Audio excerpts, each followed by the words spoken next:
States of America. বাইডেনের দিকেই যাচ্ছে মার্কিন নির্বাচনের ফল। আবারও কারচুপির অভিযোগ ট্রাম্পের। 4টির মধ্যে 2 মামলা খারিজ, পাল্টাপাল্টি বিক্ষোভে উত্তাল রাজপথ। 6 দিনের ব্যবধানে বসল পদ্মা সেতুর আরেকটি স্প্যান, বাকি মাত্র 5টি, দৃশ্যমান প্রায় 5.5 কিলোমিটার। বড় জাতীয় অর্জন বলছেন বিশিষ্টজনরা। 120 কিলোমিটার টার্গেটে মিসাইল হামলা চালানোর যুদ্ধজাহাজ নৌবাহিনীতে, সাবমেরিন শনাক্ত ও ধ্বংসে সক্ষম আছে মেরিটাইম হেলিকপ্টারও। এবং দেশে ফিরলেন ওয়ানডের বিশ্বসেরা অলরাউন্ডার সাকিব, বললেন এখন মাথায় আর চাপ নেই, বিমানবন্দরে ভক্ত সমর্থকদের ফুলেল অভ্যর্থনা।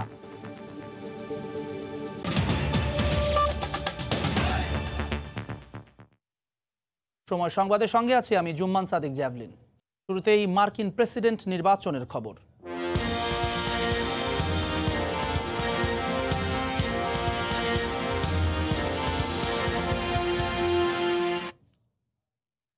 নির্বাচনে আবারও প্রতারণার অভিযোগ তুললেন মার্কিন প্রেসিডেন্ট ডোনাল্ড ট্রাম্প।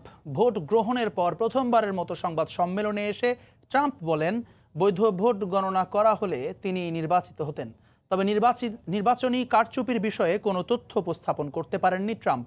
এদিকে চূড়ান্ত ফল ঘোষণার আগ পর্যন্ত সমর্থকদের শান্ত থাকার আহ্বান জানিয়েছেন ডেমোক্র্যাট প্রেসিডেন্ট পদপ্রার্থী জো বাইডেন। নিজের জয়ের ব্যাপারে শতভাগ আশাবাদী বলেও জানান তিনি। যুক্তরাষ্ট্রের ডেলাওয়্যার অঙ্গরাজ্য থেকে হাসানুজ্জামান সাকির রিপোর্ট। 3রা নভেম্বর মার্কিন নির্বাচনের ভোট গ্রহণের 2 দিন পর স্থানীয় সময় বৃহস্পতিবার সন্ধ্যায় প্রথমবারের মতো জনসম্মুখে প্রেসিডেন্ট ডোনাল্ড ট্রাম্প একের পর এক টুইট বার্তায় ভোট কারচুপি সহ নানা অনিয়মের অভিযোগ তোলার পর এবার সংবাদ সম্মেলনে একই বাক্য চয়ন করলেন তিনি। বলেন, বৈধ ভোট গণনা করা হলে তিনি জয়ী হবেন। নানা অনিয়মের অভিযোগ তুললেও এসব বিষয়ে সুনির্দিষ্ট কোনো তথ্য প্রমাণ তুলে ধরতে পারেননি president. We can't let that happen to the United States of America. It's not a question of who wins, Republican, Democrat, Joe, myself. We can't let that happen to our country. এদিকে চূড়ান্ত ফল প্রকাশ না হওয়া পর্যন্ত সমর্থকদের শান্ত থাকার আহ্বান জানিয়েছেন Democrat president প্রার্থী জো বাইডেন। ভোট গণনা শেষ না হওয়া পর্যন্ত নিজেকে বিজয়ী ঘোষণা করবেন না বলেও জানান তিনি। It is the will of the voters. No one, not anything else, that chooses the President of the United States of America. কয়েকটি অঙ্গরাজ্যের চূড়ান্ত ফল প্রকাশে দীর্ঘসূত্রিতা হলেও নির্বাচন কর্মকর্তারা বলছেন, দ্রুততা নয়, সঠিকভাবে ভোট গণনার পাশাপাশি একটি স্বচ্ছ ফলাফল উপহার দেয়াকেই প্রাধান্য দেয়া হচ্ছে। এদিকে রিপাবলিকান ও ডেমোক্র্যাটদের পাল্টাপাল্টি বিক্ষোভে যুক্তরাষ্ট্র জুড়ে থমথমে পরিস্থিতি বিরাজ করছে। এর মধ্যেই ভোট গণনায় অনিয়ম সহ নানা অভিযোগে রিপাবলিকান প্রচারণা শিবিরের দায়ের করা একটি মামলা খারিজ করে দিয়েছেন মিশিগানের আদালত। আমার পিছনেই ডেমোক্র্যাট পার্টির নির্বাচনী সদর দপ্তর। সবকিছু যদি ঠিক থাকে, নির্বাচনী ফলাফল এবং ভোট গণনা যেভাবে এগোচ্ছে, তাতে করে এটি বলাই যায় এই অঞ্চলের মানুষটি আগামী কিছুদিনের মধ্যে রাজধানী ওয়াশিংটন ডিসির হোয়াইট হাউসের নতুন অধিকর্তা হয়ে যাচ্ছেন। হাসানুজ্জামান সাকি, সময় সংবাদ, উইলমিংটন, ডেলাওয়্যার। নেভাদায় জিতলেই 270-এর ম্যাজিক ফিগার পাবেন জো বাইডেন। জর্জিয়াতেও এগিয়ে গেছেন বাইডেন। এখানে ট্রাম্পের চেয়ে প্রায় 1000 ভোটে এগিয়ে গেছেন তিনি। অঙ্গরাজ্যগুলোর সবশেষ ফলাফল বিশ্লেষণের বিস্তারিত জেনে নেব সহকর্মী অন্যয় কর্মকারের কাছ থেকে। দর্শক, মার্কিন প্রেসিডেন্ট নির্বাচনের ফলাফলের ভাগ্য ঝুলে আছে আর মাত্র 4টি অঙ্গরাজ্যের উপর, এবং এই 4টি অঙ্গরাজ্যই ব্যাটেল গ্রাউন্ড হিসেবে পরিচিত। সময় যতই এগিয়ে আসছে, এই অঙ্গরাজ্যগুলোর 2 প্রার্থীর ভোটের ব্যবধান কিন্তু ততই কমে আসছে। এবার আমরা দেখে নেব এই 4টি অঙ্গরাজ্যের ভোটের ফলাফলের সবশেষ চিত্র। আমরা প্রথমেই যে অঙ্গরাজ্যটির দিকে যাচ্ছি সেটি হচ্ছে জর্জিয়া। এখানে আমরা দেখতে পাচ্ছি ইলেকট্রাল ভোট রয়েছে 16টি, এবং বর্তমান প্রেসিডেন্ট ডোনাল্ড ট্রাম্প তিনি পেয়েছেন 49.4% ভোট, এবং তার প্রতিদ্বন্দ্বী জো বাইডেনও পেয়েছেন 49.4% ভোট। এবং এক্ষেত্রে আমরা দেখতে পাচ্ছি 2 প্রার্থীর ভোটের ব্যবধান মাত্র 1805 ভোট, এবং মাত্র 1805 ভোটে বর্তমান প্রেসিডেন্ট ডোনাল্ড ট্রাম্প এখানে এগিয়ে আছেন। এরপরে আমরা যে অঙ্গরাজ্যটির দিকে যাব সেটি হচ্ছে নেভাডা। নেভাডার দিকে যদি আমরা তাকাই, আমরা দেখতে পাচ্ছি এখানে ইলেকট্রাল ভোট রয়েছে 6টি, এবং এখানে আমরা দেখতে পাচ্ছি সামান্য কিছু ব্যবধানে, অর্থাৎ 49.4% ভোট পেয়ে এগিয়ে আছেন জো বাইডেন, এবং বর্তমান প্রেসিডেন্ট ডোনাল্ড ট্রাম্প পেয়েছেন 48.5 5% ভোট। এবং আমরা যদি এখানেও দুই প্রার্থীর ভোটের ব্যবধানটা দেখি, তাহলে আমরা দেখতে পাচ্ছি এখানে জো বাইডেন 11,000-এর কিছু বেশি ভোটে তিনি এগিয়ে আছেন। এরপরে আমরা যেই অঙ্গরাজ্যটির দিকে যাব সেটির নাম হচ্ছে পেনসিলভেনিয়া। পেনসিলভেনিয়াতে ইলেকট্রাল ভোট রয়েছে 20টি। এখানে আমরা দেখতে পাচ্ছি বর্তমান প্রেসিডেন্ট ডোনাল্ড ট্রাম্প 49.7% ভোট পেয়ে গিয়েছেন এবং তার প্রতিদ্বন্দ্বী জো বাইডেন পেয়েছেন 49% ভোট। এবং এখানেও যদি আমরা দুই প্রার্থীর ভোটের ব্যবধানটা লক্ষ্য করি, আমরা দেখতে পাচ্ছি এখানে বর্তমান প্রেসিডেন্ট ডোনাল্ড ট্রাম্প 22,000-এর বেশি ভোটে এগিয়ে আছেন। এবং সবশেষ আমরা আরেকটি অঙ্গরাজ্য দেখব, সেটি হচ্ছে নর্থ ক্যারোলাইনা। নর্থ ক্যারোলাইনার দিকে আমরা তাকালে দেখতে পাচ্ছি এখানে ইলেকট্রাল ভোট রয়েছে 15টি। এবং এখানে আমরা দেখতে পাচ্ছি বর্তমান প্রেসিডেন্ট ডোনাল্ড ট্রাম্প 50% ভোট পেয়ে গিয়েছেন। তিনি ভোট পেয়েছেন 27,32,120 ভোট। এবং অপরদিকে জো বাইডেন পেয়েছেন 48.6% ভোট। এবং এখানে ভোটের ব্যবধানটা যদি আমরা দেখি, এখানে 76,000-এরও বেশি ভোটে কিন্তু বর্তমান প্রেসিডেন্ট ডোনাল্ড ট্রাম্প এগিয়ে আছেন। অতএব আমরা দেখতে পাচ্ছি এই 4টি অঙ্গরাজ্যের মধ্যে 2টি অঙ্গরাজ্যে দুই প্রেসিডেন্ট প্রার্থীর ভোটের ব্যবধান কিন্তু আগের চেয়ে অনেক কমে এসেছে। অতএব আমরা বলতে পারি যে এই 2টি অঙ্গরাজ্যের কোনো একটিতে যদি ডেমোক্র্যাট দলীয় প্রেসিডেন্ট প্রার্থী জো বাইডেন জিতে যান, তবে সেক্ষেত্রে কিন্তু আমরা ধরেই নিতে পারি যুক্তরাষ্ট্রের 46তম প্রেসিডেন্ট হতে যাচ্ছেন জো বাইডেন। যুক্তরাষ্ট্র বিশ্বের বিভিন্ন দেশের মানবাধিকার আর গণতান্ত্রিক ব্যবস্থা নিয়ে চুলচেরা বিশ্লেষণ তাদের। আজ তারাই ইতিহাসের চরম গণতান্ত্রিক সংকটে ক্ষমতায় থেকেও প্রমাণ ছাড়া ভোট কারচুপির অভিযোগ করে যাচ্ছেন ডোনাল্ড ট্রাম্প। একের পর এক মামলাও ঠুকছেন। বিশ্লেষকরা মনে করছেন মার্কিন নাগরিকদের ভোট দেওয়ার পরও গণতন্ত্রের ওপর অনাস্থা যুক্তরাষ্ট্রকে বহির্বিশ্বে প্রভাব বিস্তারে বাধা সৃষ্টি করবে। ভোট গ্রহণ শেষে যখন গণনা চলছে, ঠিক সে সময় যুক্তরাষ্ট্রের রাজপথে হাজার হাজার মানুষ বিভিন্ন পক্ষে ভাগ হয়ে মার্কিনরা আন্দোলন করছেন। কেউ ডোনাল্ড ট্রাম্পের সঙ্গে সুর মিলিয়ে ভোটে কারচুপির অভিযোগ তুলছেন, কেউ বা ট্রাম্পের পদত্যাগ আর ডাকযোগে ভোটকে সমানভাবে মূল্য দেওয়ার দাবিতে সোচ্চার। এই অবস্থায় আন্তর্জাতিক সম্পর্ক বিশ্লেষকরা মনে করছেন যুক্তরাষ্ট্র গণতন্ত্র নিয়ে এমন সংকটময় সময়ে আগে কখনো পার করেনি। বিশ্বের ছোট বড় দেশগুলোকে গণতন্ত্রের সবক দিতে মরিয়া এ দেশটি এখন নিজেই গভীর সংকটে। মার্কিন যুক্তরাষ্ট্রের জন্য অত্যন্ত লজ্জা। তাদের দেশের গণতান্ত্রিক ব্যবস্থাকে পুনঃপ্রতিষ্ঠা করার একটা ব্যাপার আছে। একই সঙ্গে বহির্বিশ্বে মার্কিন যুক্তরাষ্ট্রের যে গণতান্ত্রিক বিভিন্ন যে তারা বক্তব্য রাখেন এবং বহির্বিশ্বে তাদের যে পররাষ্ট্রনীতির লক্ষ্য হিসেবে এক ধরনের গণতন্ত্র প্রতিষ্ঠার কথা বলেন, সেখানে কিন্তু এক ধরনের ক্রেডিবিলিটির সমস্যায় মার্কিন যুক্তরাষ্ট্র ভুগবে এবং এক ধরনের মোরাল ক্রাইসিস, একটা নৈতিক সংকট তাদের তৈরি হবে। এই বিশ্লেষক আরো মনে করেন ট্রাম্প যতই অভিযোগ করেন না কেন, শেষ পর্যন্ত তা ধোপে টিকবে না। সিনেট রিপাবলিকানদের দখলে থাকার সম্ভাবনা আছে, ফলে সেখানেও অনেক রাজনৈতিক অচলাবস্থা হবে। সেটি আসলে একটা দেশের গভর্নেন্সের অংশ। রবিবারের মধ্যে একটা পরিষ্কার চিত্র পাওয়া যাবে। জো বাইডেন প্রেসিডেন্ট হলে শেষ পর্যন্ত তিনি নিজেই পরিস্থিতি সামলে নেবেন। দীর্ঘদিন সিনেটর থাকায় বিষয়টি তার জন্য সহজ হতে পারে। তবে সমস্যা দেখা দেবে রিপাবলিকান ট্রাম্পের মূল ভোট ব্যাংক শ্বেতাঙ্গদের মন জয় নিয়েই। সৈয়দ ইফতেখার, সময় সংবাদ। এবার অন্য প্রসঙ্গ, 6 দিনের ব্যবধানে পদ্মা সেতুতে যোগ হলো আরও একটি স্প্যান। মাওয়াপাড়ের খুব কাছে 2 ও 3 নম্বর পিলারে 36তম স্প্যান বসানোর মধ্য দিয়ে দৃশ্যমান হলো প্রায় 5.5 কিলোমিটার সেতু। সেতুর কাজ প্রায় শেষ হয়ে আসাকে বড় ধরনের জাতীয় অর্জন বলে মনে করছেন বিশিষ্টজনরা। সাইফুল ইসলামের ছবিতে এহসান জুয়েলের রিপোর্ট।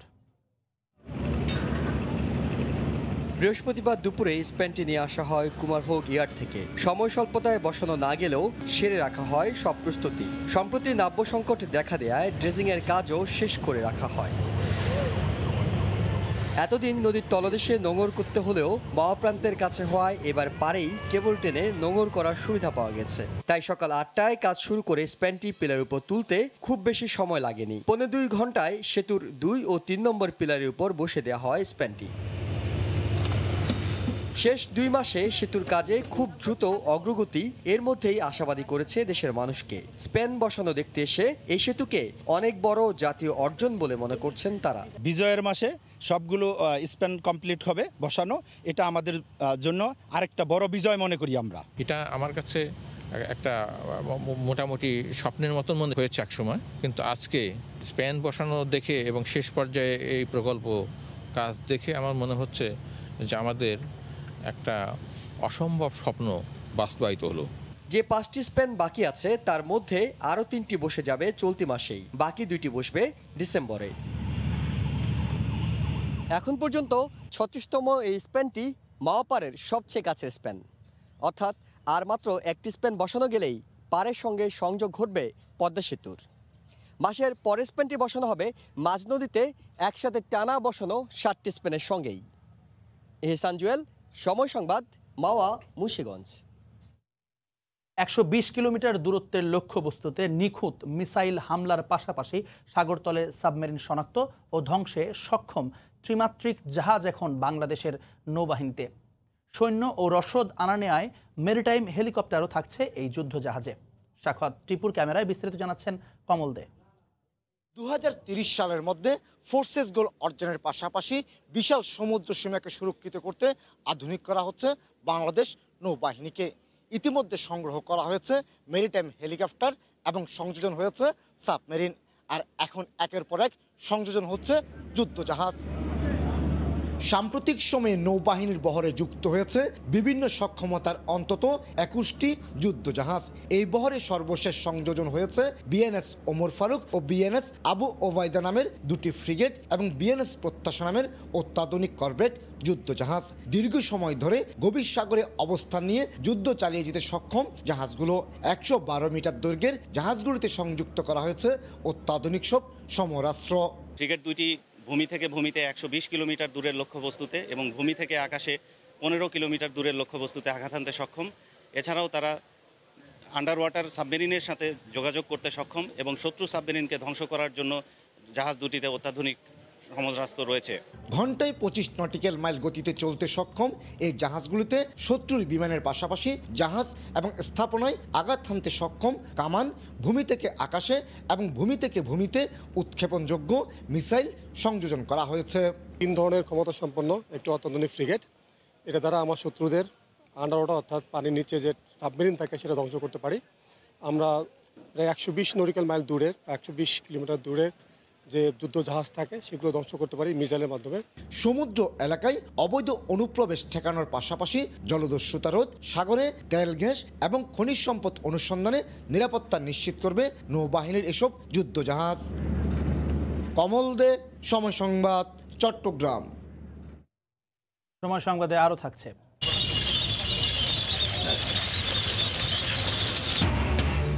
ঢাকা বিশ্ববিদ্যালয়ের মুক্ত আকাশে উড়ল 7 শতাধিক পাখি। সাভার থেকে পাচারের সময় জব্দ, 4 জনকে 1 বছর করে সাজা।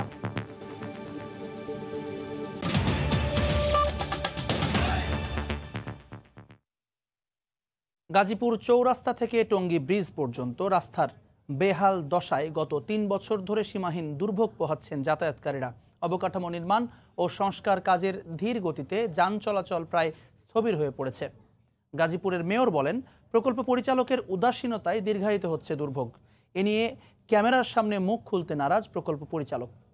সাইফুল ইসলামের ক্যামেরায় সালাউদ্দিন সুমনের রিপোর্ট।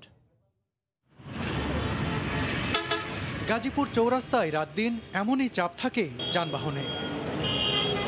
প্রতিদিন এই চৌরাস্তা থেকে টঙ্গী হয়ে ঢাকায় যাওয়া আসা করেন উত্তরবঙ্গের রাজশাহী ও রংপুর এবং ময়মনসিংহ বিভাগের হাজার হাজার মানুষ। দীর্ঘ পথ পেরিয়ে গন্তব্যস্থল ঢাকা যখন একেবারেই হাতের নাগালে, তখনই যাত্রীদের মুখোমুখি হতে হয় দুর্ভোগের। ময়মনসিংহতে যে সময় আসি গাজীপুর চৌরাস্তা, এর চেয়ে ডাবলের উপরে সময় লাগে আমরা ঢাকা পৌঁছতে। রাস্তা ভাঙা, বড় গাড়ি যাইতে পারে না, ছোট গাড়িও যাইতে পারে না। একই সাথে এই রাস্তায় চলছে সম্প্রসারণ, সংস্কার ও এলিভেটেড এক্সপ্রেসওয়ের অবকাঠামো নির্মাণের কাজ। মাত্র 13 কিলোমিটার পথ পাড়ি দিতে সময় লাগছে 1.5 থেকে 2 ঘন্টা। এই ভাঙ্গা রাস্তার মধ্যে অটো, সিএনজি, লেগুনা এগুলো লেগে আমরা গাড়ি নিয়ে যাইতে পারি না। 1 সপ্তাহ ধরে রাস্তা আরো চিপা হয়ে গেছে, দুনো সাইড কাটিয়া নতুন করে কাজ করতেছে। উত্তরা এয়ারপোর্ট থেকে জয়দেবপুর পর্যন্ত রাস্তার উন্নয়ন কাজ শুরু হয় 2018 সালে। কাজ শুরুর পর এই রাস্তার টঙ্গী ব্রিজ থেকে গাজীপুর চৌরাস্তা পর্যন্ত ক্রমেই ভয়াবহ হয়ে ওঠে। ধুলাবালিতে আশেপাশে যারা বাসা বাড়িতে আছে তারা কিন্তু থাকতে পারতেছে না, গাড়ি ভেঙে যা, গাড়ি থাকে না, ওই ভাঙ্গা চূড়া লেগে। এই রাস্তার বেহাল দশায় অসন্তুষ্ট গাজীপুরের সিটি মেয়র নিজেও। প্রজেক্টের যে ডিজাইন করেছে তাদের একটি ভুল আছে এবং যেখানে যে পিডি আছে তারা এই কাজটা সেইভাবে তারা কন্ট্রাক্টরকে সেইভাবে চাপ দিয়ে কাজটা করায়নি। 3 বছর হয়ে গেছে কিন্তু রাস্তার 1 কিলো পর্যন্ত এখনো তারা সমাপ্তি করেনি। এ বিষয়ে কথা বলার জন্য সংশ্লিষ্ট কাজের প্রকল্প পরিচালকের সঙ্গে যোগাযোগ করা হলে তিনি ক্যামেরার সামনে আসতে রাজি হননি। রাস্তা সম্প্রসারণ, সংস্কার কিংবা অবকাঠামো নির্মাণে রাজপথে কিছুটা দুর্ভোগ হতেই পারে, সেটি মেনেও নেন সাধারণ মানুষ। কিন্তু এসব কাজে যখন অতিমাত্রায় দীর্ঘসূত্রিতা হয় তখনই বাড়ে দুর্ভোগ, দেখা দেয় নানান প্রশ্ন। গাজীপুর চৌরাস্তা থেকে টুঙ্গি পর্যন্ত রাস্তায় যে সীমাহীন দুর্ভোগ তা লাঘবে অতি দ্রুত কার্যকর ব্যবস্থা নেওয়া হবে, এমনটাই প্রত্যাশা সাধারণ মানুষের। স্বাস্থ্য অধিদপ্তরের হিসেবে করোনায় আক্রান্ত হয়ে দেশে আজ দুপুর পর্যন্ত সবশেষ 24 ঘন্টায় 15 জন মারা গেছেন। নতুন শনাক্ত হয়েছেন 1469 জন। এ নিয়ে দেশে মোট শনাক্তের সংখ্যা 17,475 জন।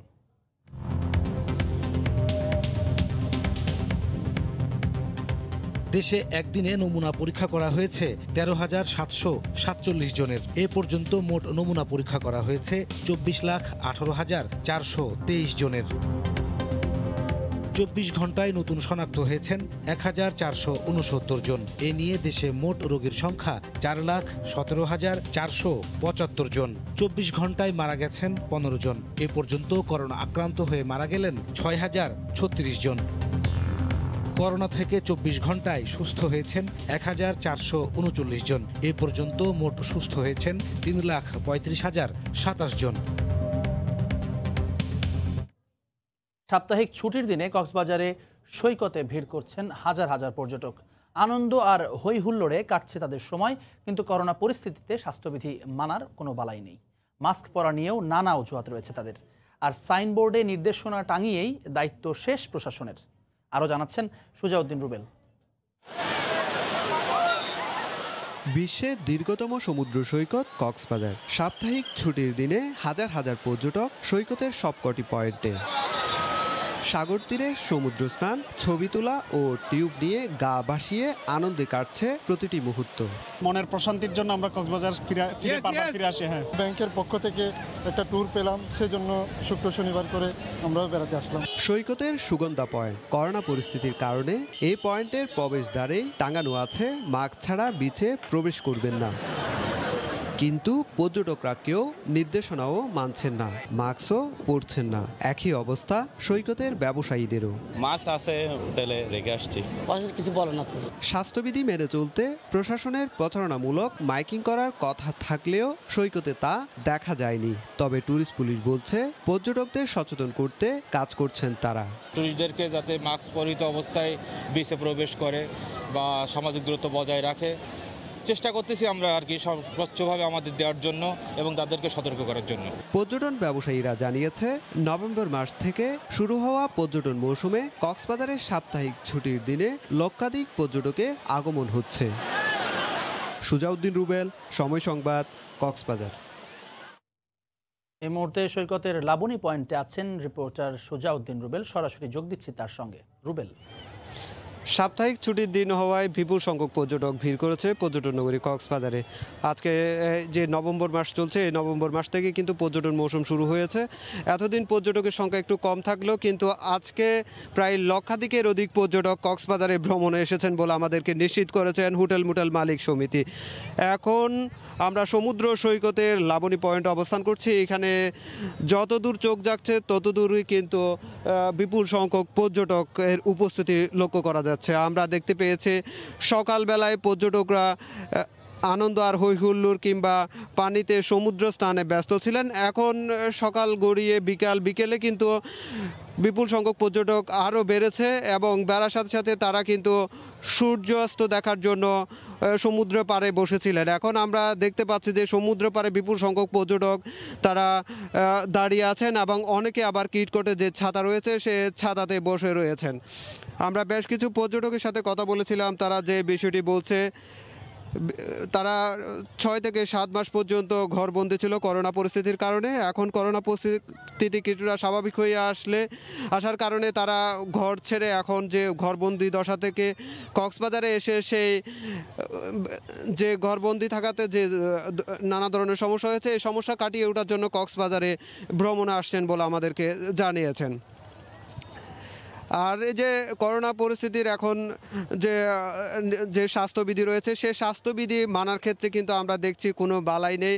যে সমুদ্র সৈকত বলেন, হোটেল মোটেল বলেন এবং যে মার্কেট রয়েছে, বার্মিজ মার্কেট, সব জায়গায় কিন্তু যে সরকারি যে স্বাস্থ্যবিধি রয়েছে, মাস্ক পরা, এসব বিষয় কিন্তু মানা হচ্ছে। কিন্তু পরিস্থিতি কিছু নিয়ন্ত্রণ আনার জন্য ট্যুরিস্ট পুলিশ সহ বেশ কিছু যে দায়িত্বশীল যে প্রশাসনের কর্মকর্তা রয়েছে তারা আমরা দেখতে পেয়েছি যে মাইকিং করার কথা সেটি কিন্তু এখনও করা হচ্ছে না। গত কিছুদিন আগে করা হয়েছিল, কিন্তু এখন গত কয়েকদিন ধরে সেটি মোটেই দেখা যাচ্ছে না। তো এই ছিল আমার কাছে কক্সবাজার সমুদ্র সৈকত থেকে পর্যটক আগমনের সবশেষ। কক্সবাজারের পর্যটক আগমন বেড়েছে, তার সবশেষ খবর জানাচ্ছিলেন সহকর্মী সুজাউদ্দিন রুবেল। ঢাকা বিশ্ববিদ্যালয়ের মুক্ত আকাশে উড়ল শত শত পাখি। সাভার থেকে পাচারের সময় 7 শতাধিক দেশি প্রজাতির পাখি জব্দ করে বন বিভাগ ও র্যাব। আজ তাদের অবমুক্ত করা হয়। পাখি পাচারের দায়ে 4 জনকে 1 বছর করে কারাদণ্ড দিয়েছে র্যাব।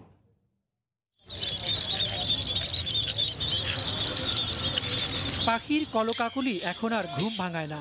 ইট কাঠের নগর তো বটেই, গ্রামের সবুজ অরণ্য থেকেও পাখিদের কেড়ে নিচ্ছে পাচারকারী আর শিকারীরা।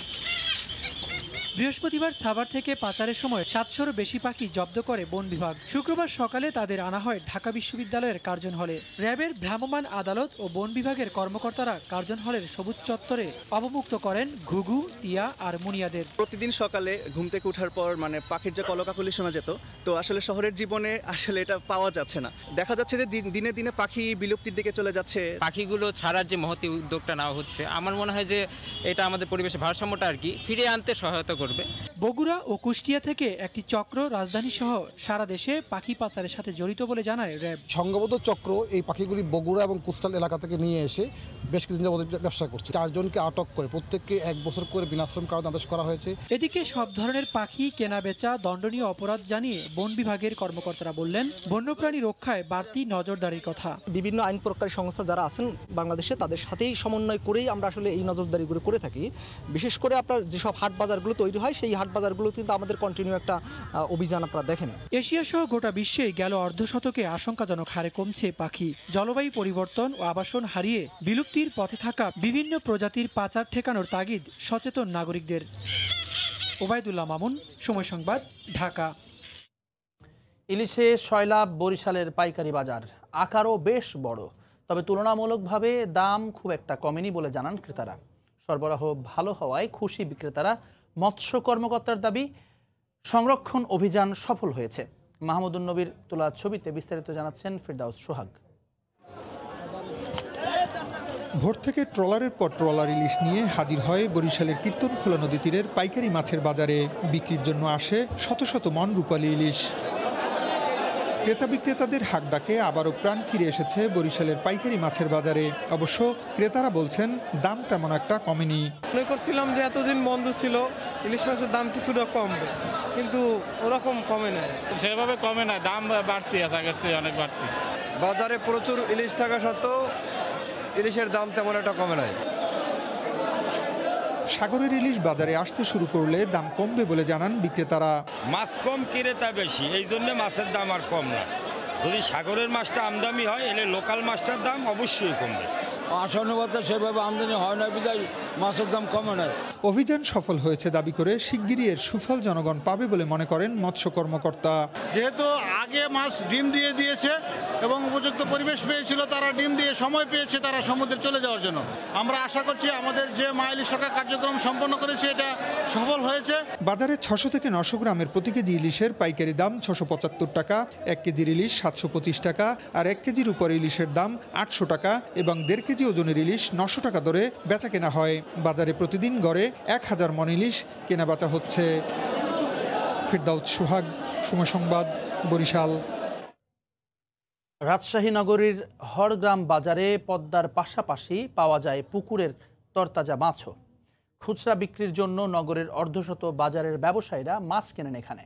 নগরের সবচেয়ে বড় মাছ বাজারটি দীর্ঘদিন ধরে আবেদনের পরও সিটি কর্পোরেশন সংস্কার না করায় ক্ষুব্ধ বাজার পরিচালনা কমিটি।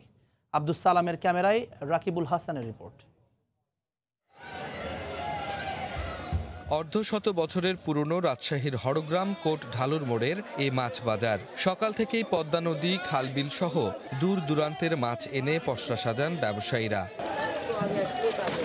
পাওয়া যায় নদীর পাঙ্গাস, পাবদা, পিওলি, রিঠা, বেলে, বাঘাইর সহ শত প্রজাতির মাছ। এছাড়া পুকুরের মৃগেল, কাতল, রুইও বাজারে ওঠে। ভোর 6টা থেকে সকাল 9টা পর্যন্ত পাইকার আর খুচরা ব্যবসায়ীদের বেচাকেনা চলে। নদীর মাছ পাওয়া যায়, বিলের মাছ পাওয়া যায়, পুকুরের মাছ পাওয়া যায়, তাজা মাছ, ফরমালিন মুক্ত। ব্যাপারী ও খুচরা বিক্রেতাদের উপস্থিতির কারণে দাম ভালো পান আড়তদাররা। নদীর মাছের সরবরাহ বাড়ায় কাঙ্ক্ষিত দাম পেয়ে খুশি ব্যবসায়ীরা। বড় পাঙাশ আসছে, পাঙাশ আসছে, দামও ভালো, 700 টাকা, 750 টাকা। নাটোর, বানেশ্বর, কাটাখালী বিভিন্ন জায়গাতে আমাদের মাছ এখান থেকে নিয়ে যায় তারা। অর্ধশত বছরের বেশি পুরনো এ বাজারে পানি নিষ্কাশন, বিদ্যুৎ, ড্রেন সহ নানা সমস্যা নিয়ে বিপাকে বাজার কমিটি। এই বাজারের মাছ বাজারের কোনো সংস্কার নাই, কোনো টিন ভাঙা, রাস্তাঘাট কিছু ডেরান কিছু নাই। এ বাজারে প্রতিদিন 70 লাখ টাকার মাছ বেচাকেনা হয়। আর এখান থেকে রাজশাহী সিটি কর্পোরেশন প্রতি বছর 6 থেকে 8 লাখ টাকা খাজনা আদায় করে। রাকিবুল হাসান, সময় সংবাদ, রাজশাহী। একটি ক্লিকেই নদী, খালবিলের মাছ পৌঁছে যাচ্ছে বাসায়। ঘরে বসেই ক্রেতা মাছ দেখে দাম পছন্দ হলে অর্ডার দিচ্ছেন। করোনায় ভিড় এড়ানোর সুযোগ হিসেবে জনপ্রিয় হয়ে উঠছে অনলাইন মাছ বাজার। চাহিদা অনুযায়ী সময় মতো পণ্য পৌঁছে দেওয়াই বড় চ্যালেঞ্জ বলে মনে করেন উদ্যোক্তারা। মঞ্জুর হোসেনের তোলা ছবিতে সাজিদ রাজুর রিপোর্ট। মাছ বাজার মানেই ভিড় আর গাদাগাদি। সামাজিক দূরত্ব বজায় রাখা তো দূরে থাক, পানি কাদায় প্যাচ প্যাচে পথ মারিয়ে হাঁটাই মুশকিল। অথচ শৌখিন ক্রেতা চান সেরা মাছ। বাজারের এই কোলাহল আর অস্বাস্থ্যকর পরিবেশ যাদের ভালো লাগে না, তাদের ভরসার জায়গা অনলাইন মাছ বাজার। দেশের বিভিন্ন জেলা থেকে মাছ এনে অর্ডার অনুযায়ী কেটে কুটে প্যাক করে পৌঁছে দেওয়া হয় ক্রেতার হাতে। আস্থা ও বিশ্বাসী অনলাইনে কেনাকাটার ভিত্তি উল্লেখ করে ক্রেতারা বলছেন, পেশাদারিত্ব বজায় রাখতে পারলে বাড়বে ব্যবসার পরিধি। বাজারে গেলে তো ক্রাউডেড প্লেস, সেখানে আপনার অনেকের সাথেই সাক্ষাৎ হচ্ছে যারা হয়তো মাস্ক পরতেছে না বা পড়লেও ওইভাবে পড়তেছে না। এখন কে করোনা রোগী কে না, আর ডিস্টেন্স মেনটেন করা মুশকিল। এর জন্য আমাদের যে একটা হ্যাসেল, সেই হ্যাসেলটা থেকে বাঁচতেছি। আর সুবিধাটা হচ্ছে একটা হচ্ছে মাছটার কোয়ালিটিটা এনশিওর হয়, যেটা বেছে মাছটা আনে। আরটা হচ্ছে ওয়েটটা। হ্যাঁ, এটা নির্ভর করে যে সাপ্লাই দিচ্ছেন তার ইন্টিগ্রিটির উপর। উনি যে সৎ হন তাহলে বেস্ট ফিশটা পাওয়া যাবে। করোনাকালে জনপ্রিয় হওয়া এই বাজারে ব্যবসার সুযোগের পাশাপাশি বাড়ছে প্রতিযোগিতাও। বাংলাদেশের প্রেক্ষাপটে অনলাইন বিজনেস করোনা একটা আশীর্বাদ। কারণ আপনার সেরাটা আপনি বুঝবেন কিভাবে। করোনার কারণে মানুষ বাসায় আসতে পারে নাই, কাউকে না কাউকে বিশ্বাস করছে। অনলাইনে যারা এই বিশ্বাসটা ধরে রাখতে পারছে তারাই গেল। অনলাইনে মাছ সেল করাটা অন্য যে কোনো পণ্যের চাইতে অনেক অনেক বেশি চ্যালেঞ্জিং। কারণ মাছ হলো নিত্য প্রয়োজনীয় পণ্যের মধ্যে সবচেয়ে বেশি পচনশীল পণ্য। আমরা যেহেতু প্রাকৃতিক উৎসের মাছ বিক্রি করি, তাই গ্রাহকের চাহিদা অনুযায়ী মাছের আকার ওজন অনুযায়ী সংগ্রহ করা খুবই চ্যালেঞ্জিং। এক একজন উদ্যোক্তার অনলাইন প্ল্যাটফর্ম থেকে প্রতিদিন কমপক্ষে 20 থেকে 25 ডেলিভারিতে গড়ে 50 কেজি মাছ বিক্রি হয়। সাজিদ রাজু, সময় সংবাদ, ঢাকা। নওগাঁর হাটগুলোতে শীতের সবজির সরবরাহ বেড়েছে। তাজা শাকসবজি কৃষকরা সরাসরি ক্ষেত থেকে তুলে হাটে বিক্রি করছেন। সরবরাহ বাড়ায় গত সপ্তাহের চেয়ে কেজিতে 10 থেকে 15 টাকা পর্যন্ত কমেছে সবজির দাম। শীতের নানা জাতের সবজি কৃষকরা ক্ষেত থেকে তুলে বিক্রির জন্য হাটে আনছেন ভোরেই। নওগাঁর বদলগাছির কোলাহাটে বেড়েছে সবজির সরবরাহ বাড়ায় গেল সপ্তাহের চেয়ে কেজিতে 10 থেকে 15 টাকা কমেছে দাম। চাষিরা বলছেন, সরবরাহের তুলনায় পাইকার না থাকায় কম দরে বিক্রি করতে হচ্ছে সবজি। পটল নিয়ে আসলাম 1500 1500 টাকা দাম বলেছে, গত 1700 1800 টাকা বাজার বেচা কেনা হয়েছে। ফুলকপি প্রতি পিসে 10 থেকে 15 টাকা কমে আসছে। লাউয়ের বাজার ভান্ডারপুর থেকে একটু কম। শীত বাড়ার কারণে সবজি বাড়তির দিকে, এই জন্য একটু সবজির দাম কম। পটল প্রতি কেজি 40 টাকা, বেগুন 40 টাকা, মূলা 35 টাকা, সিম 90 টাকা, লাউ পিস 20 থেকে 25 টাকা, বরবটি 50 টাকা কেজি, ফুলকপি 25 টাকা পিস। সপ্তাহে 40 থেকে 50 লাখ টাকা সবজি বেচা কিনা হলেও হাটের জায়গা না থাকায় ভোগান্তিতে পড়তে হচ্ছে বলে জানান হাট সমিতির নেতা। স্কুল মাঠ, কলেজ মাঠে হাট বসে, হাটে কাদা পানি হয়, এখানে জায়গার কিছু প্রয়োজন। জায়গা নিলে হাটটা আরো উত্তরোত্তর দিন দিন উন্নত হয়, সরকারের রাজস্বও বাড়ে যায়। সপ্তাহে মঙ্গলবার ও শুক্রবার সবজির পাইকারি এ হাট বসে। জেলা কৃষি বিভাগের তথ্যমতে চলতি মৌসুমে 14,000 হেক্টর জমিতে শীতের নানা জাতের সবজির চাষ হয়েছে। আর এসব সবজি ক্ষেত থেকে তুলে প্রান্তিক এসব হাটে বিক্রি করে থাকেন চাষিরা। নওগাঁর বদলগাছির কোলাহাট থেকে MR রকি, সময় সংবাদ। লোকসানের বোঝা আর পুরাতন যন্ত্রপাতি দিয়েই খুঁড়িয়ে খুঁড়িয়ে চলছে ঠাকুরগাঁওয়ের একমাত্র ভারী শিল্প প্রতিষ্ঠান সুগার মিলটি। শ্রমিকের বকেয়া বেতন, অবিকৃত চিনি আর চলতি মৌসুমে মাড়াই কার্যক্রমে কাঙ্ক্ষিত আখ নিয়েও রয়েছে দুশ্চিন্তা। এতে আবারও লোকসানের শঙ্কায় রয়েছে মিলটি।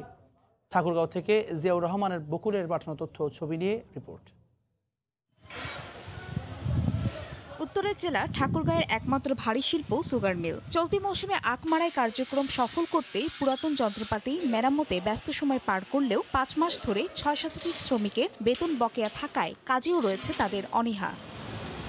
এদিকে খোলা বাজারে চেয়ে মিলের চিনির দাম বেশি হওয়ায় গোডাউনেই পড়ে আছে প্রায় 3,000 মেট্রিক টন চিনি। আর সময় মতো চিনি বিক্রি না হওয়ায় গুণগত মান নষ্টের পাশাপাশি প্রতি বছর লোকসানে পড়ছে মিলটি। কর্তৃপক্ষ সময় মতো টাকা দিতে না পারায় চলতি মৌসুমেও কাঙ্ক্ষিত আখ মাড়াই কার্যক্রম ব্যাহতের শঙ্কা। উৎপাদনে 6 মাস পর্যন্ত সঠিক থাকে, 6 মাস পরে আস্তে আস্তে ওটা কালার নষ্ট হয়। আখের দাম যদি প্রতি কুইন্টাল 400 টাকা হয় তাহলে আগের দামটা আবার পুনরায় ফিরে আসবে। চাষিদের সময় মতো আখের মূল্য পরিশোধের পাশাপাশি শ্রমিকের বকেয়া পরিশোধ ও চিনির দাম কমানো সহ বর্ধিত প্রকল্প বাস্তবায়ন হলে মিলটি টিকিয়ে রাখা সম্ভব বলে মনে করছেন কর্তৃপক্ষ। আমরা এই সময় মতো টাকা কিংবা উপকরণগুলো যদি সরবরাহ করতে না পারি, ওই চাষিরাও তাদের পারিবারিক বিভিন্ন ব্যয় নির্বাহ করার জন্য তারাও সমস্যায় পড়ে। এখন সরকার যদি মন্ত্রণালয় থেকে একটা চিনি রেটটা কমাইলে চিনি বিক্রি হবে, আমাদের চিনি বিক্রি হইলে আমরা বেতন দিতে পারবো, আমাদের এই যে বিভিন্ন খরচ দিয়ে আমরা বহন করতে পারবো। 1998 থেকে 59 মৌসুমে মিলটি চালুর পর এ পর্যন্ত লোকসান হয়েছে 620 কোটি টাকা আর ঋণগ্রস্ত 271 কোটি টাকা। সময় সংবাদ, ঠাকুর। রাজধানীতে চালু হলো হিজড়াদের জন্য দেশের প্রথম শিক্ষা প্রতিষ্ঠান দাওয়াতুল কুরআন। তৃতীয় লিঙ্গ মাদ্রাসায় এই সম্প্রদায়ের যে কোনো বয়সী মানুষ বিনা খরচে প্রাথমিক শিক্ষা গ্রহণ করতে পারবেন। দেয়া হবে ধর্মীয় আর কারিগরি শিক্ষাও। মানবাধিকার কর্মীরা বলছেন, সমাজের মূলধারায় যুক্ত করতে শিক্ষার কোনো বিকল্প নেই। বৃহন্নলা, কিন্নর কিংবা হিজড়া, যে নামেই ডাকা হোক না কেন, পরিবার আর সমাজের চোখে যেন অচ্ছুত এরা। প্রাতিষ্ঠানিক বা ধর্মীয় যে কোনো শিক্ষা থেকে বঞ্চিত। স্কুল মাদ্রাসা গেলে পড়তে পারতাম না, পড়তে দিত না, বলতো হিজড়া। পরিবারে কারোর সাথে এখন যোগাযোগ নাই। বোন আছে, ছোট একটা বোনের সাথে কথাবার্তা হয়, এছাড়া কারোর সাথে যোগাযোগ নাই। আমি এরকম দেখে রাস্তা হাইটে গেলেও মানুষ খারাপ ভাবে অথবা খারাপ কথা বলে, অথবা মনের ব্যথা মনেই রাখি। শুক্রবার সে চিত্র পাল্টানোর পথে কিছুটা হলেও হাঁটল দেশ। তৃতীয় লিঙ্গের মানুষের মাঝে শিক্ষার আলো ছড়িয়ে দিতে চালু হলো মাদ্রাসা, যেখানে বিনা খরচে ধর্মীয় শিক্ষার পাশাপাশি কারিগরি শিক্ষায় শিক্ষিত হওয়ার সুযোগ পাবেন তারা। কামরাঙ্গীচরের এই মাদ্রাসায় দেশের বিভিন্ন প্রান্ত থেকে আসা শতাধিক মানুষকে পাঠদান করা হবে বলে জানান আয়োজকরা। স্কুল, কলেজ, ভার্সিটি, মাদ্রাসা কোনো শিক্ষা প্রতিষ্ঠানে ওরা স্বতন্ত্রভাবে যেতে পারে না, মসজিদেও যেতে পারে না, সামাজিক কোনো আচার আচরণ অনুষ্ঠানেও ওরা অংশগ্রহণ করতে পারে না। ওদেরকে মূলধারায় ফিরে আনার জন্যই আমাদের এই প্রচেষ্টা। বেসরকারি সংস্থাগুলোর তথ্য অনুযায়ী দেশে হিজড়ার সংখ্যা 50,000-এর বেশি, আর তাদের 80 ভাগই নিরক্ষর। সর্বপ্রথম এদের আচরণের পরিবর্তন, আচরণের পরিবর্তন যখন এই কোরআন শিক্ষা থেকে শুরু করে আস্তে আস্তে কারিগরি শিক্ষা, পারিপার্শ্বিকতা শিক্ষা গ্রহণ করবে। 2013 সালে বাংলাদেশ সরকার হিজড়া সম্প্রদায়ের মানুষদের ভোটাধিকার দেওয়ার পাশাপাশি তৃতীয় লিঙ্গের স্বীকৃতি দেয়। মার্জিয়া মুমু, সময় সংবাদ, ঢাকা। যে পণ্য কারো কাছে পরিত্যক্ত, ব্যবহার অনুপযোগী, সেই একই পণ্য আবার অনেকের কাছে মহামূল্যবান। এমনকি কয়েক যুগ ধরে এমন পণ্য বিক্রির জন্য গড়ে উঠেছে প্রসিদ্ধ বাজারও। এখানে 1000 টাকার সামগ্রী মেলে 10 টাকায় অথবা তার থেকেও কম দামে। এমন চমকপ্রদ পণ্য কেনাবেচার এক বাজারের গল্প তুলে এনেছেন রাশেদ বাপ্পি। ছবি তুলেছেন সোলাইমান স্বপন।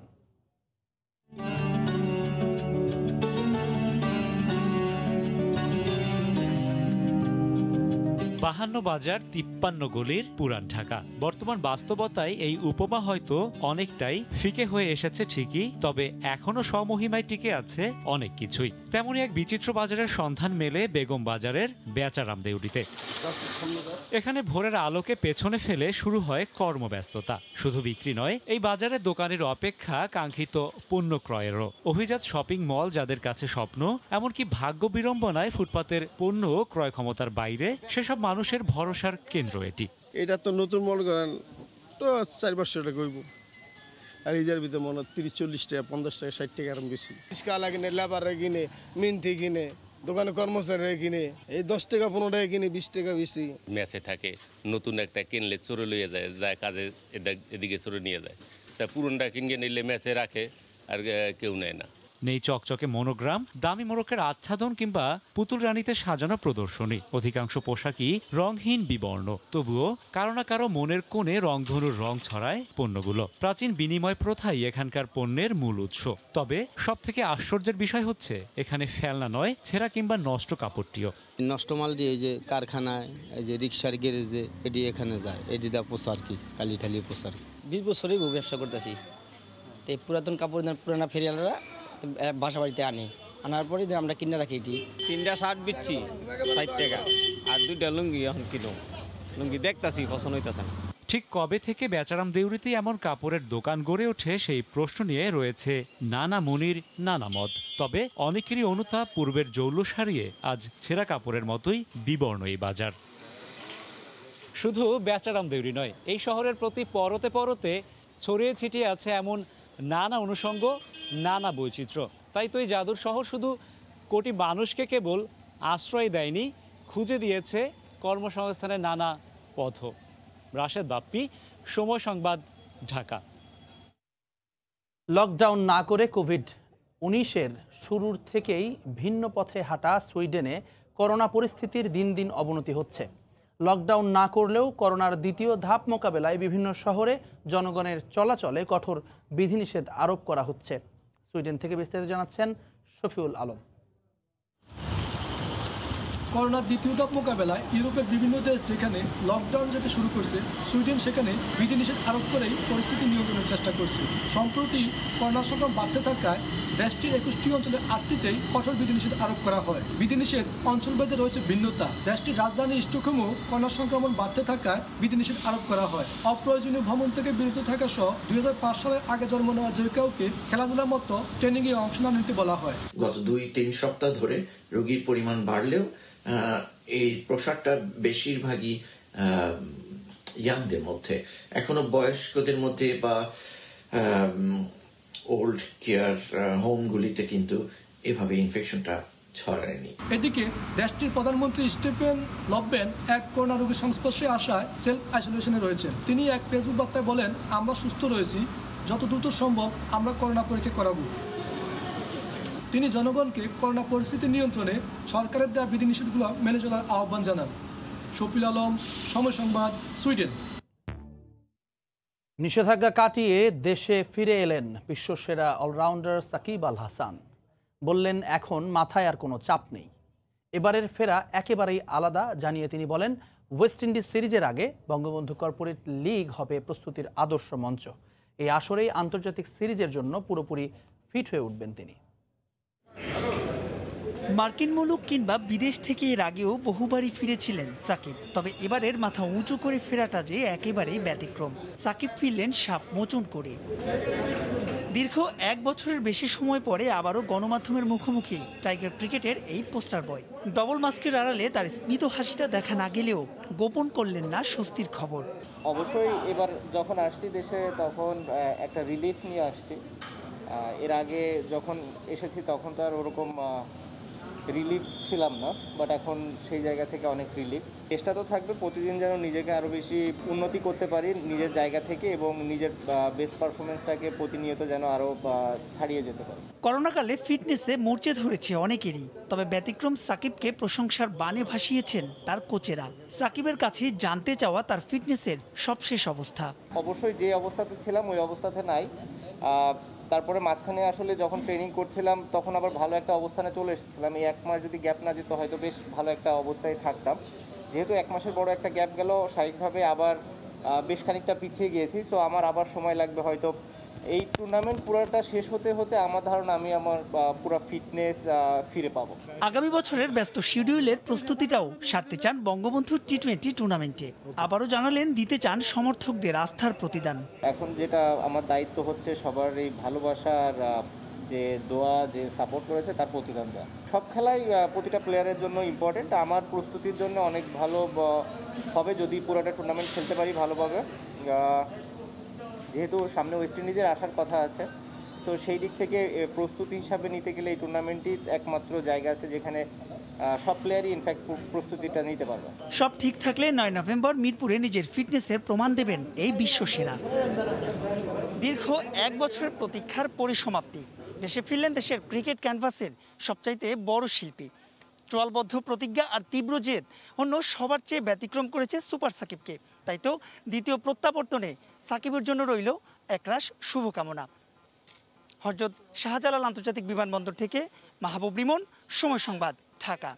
পাহাড় এ পর্যায়ে শীর্ষ সংবাদ জানিয়ে দিচ্ছি আরেকবার। It is the will of the voters. We can't let that happen to the United States of America. বাইডেনের দিকেই যাচ্ছে মার্কিন নির্বাচনের ফল। আবারও কারচুপির অভিযোগ ট্রাম্পের। 4টির মধ্যে 2 মামলা খারিজ। পাল্টাপাল্টি বিক্ষোভে উত্তাল রাজপথ। 6 দিনের ব্যবধানে বসল পদ্মা সেতুর আরেকটি স্প্যান। বাকি মাত্র 5টি। দৃশ্যমান প্রায় 5.5 কিলোমিটার। বড় জাতীয় অর্জন বলছেন বিশিষ্টজনরা। এই ছিল এখনকার মতো। সঙ্গে থাকুন সময়।